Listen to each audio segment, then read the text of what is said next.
Get ready for the dictation. Start. Madam Deputy Chairman, I welcome this opportunity to make a few observations during the discussion on the finance bill. At this stage, therefore, it is better to use this opportunity to make a survey of the economic situation and find out what the present condition of the people is, whether they are satisfied, and if they are not satisfied, what the reasons are. I feel this responsibility is greater today when the American aid is likely to be reduced, and therefore we have got to stand more on our own legs. When the plan was set forth, there were three sources from which we hoped to get finance for the plan, namely our own resources from the revenues, loans within the country through savings, and thirdly, foreign help.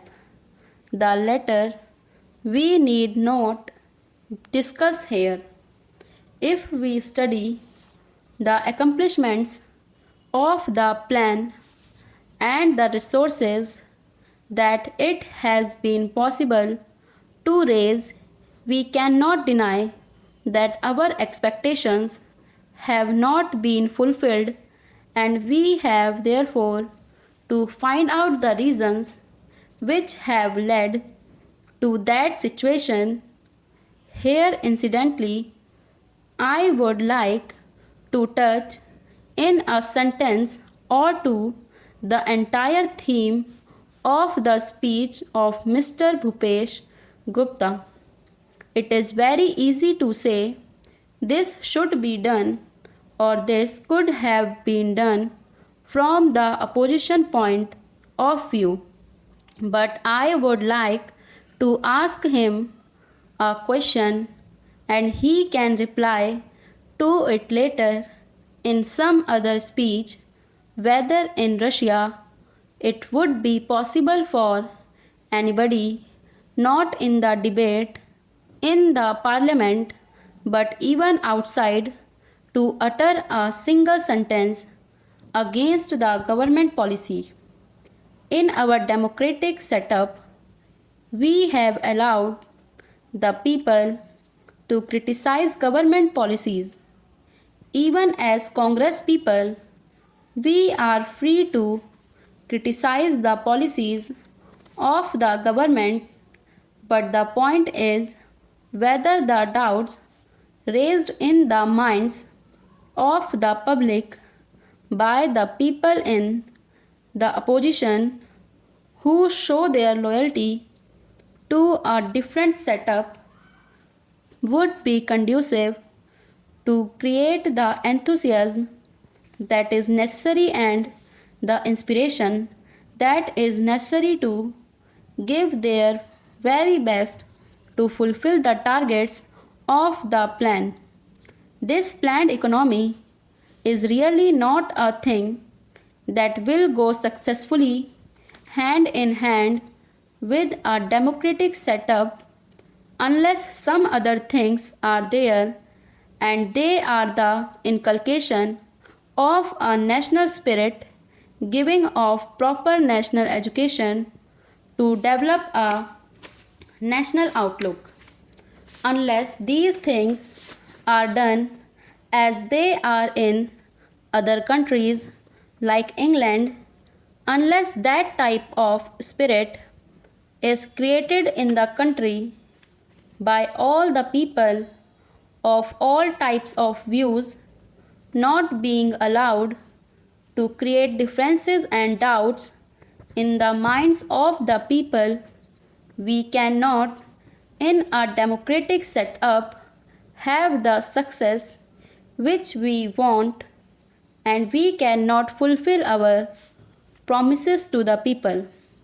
Without going further, into that aspect which really came to my mind as a result of the long speech of Mr. Bhupesh Gupta, I would like to make a few suggestions so that a proper attitude towards giving of one's best to the plan and to raise the national economy can be developed.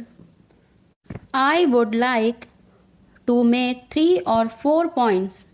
Firstly, we have to see that we take steps to check corruption at any level, whether it is among the people in the public sector or among the officials. Then we have also to see that we give a proper type of education, rouse a proper spirit of service. We must also check the trends for inflation and also lay stress on austerity so that the people will feel that there is something at stake. I would not like to take much time of the house. The main problem in our country is the growing population, and in spite of all the efforts that are made to raise the standard of living and raise production, etc., the results are not as easily perceptible as they should have been. That is a separate problem by itself, but in spite of that, it is possible for the government to show better results if the government were to undertake immediately and see that some of the promises that are made, the acts that are passed, and the plans that are drawn up are properly implemented. I have been seeing this lacuna in the present position. Now, the government have started a new ministry called the Coordination Ministry. It was very necessary because the plans of the different ministries sometimes were likely to go contrary to each other's aims. I do not want to go into details. For instance, take the question of the promotion of export. A commodity may be exported, but the price of that commodity in the country to the consumer may go on rising. Who is to see to that? Take tea, for example. It had to be exported, and nobody was there to see whether there was enough tea for consumption in the country and what was the price at which it was available to the consumer in the past.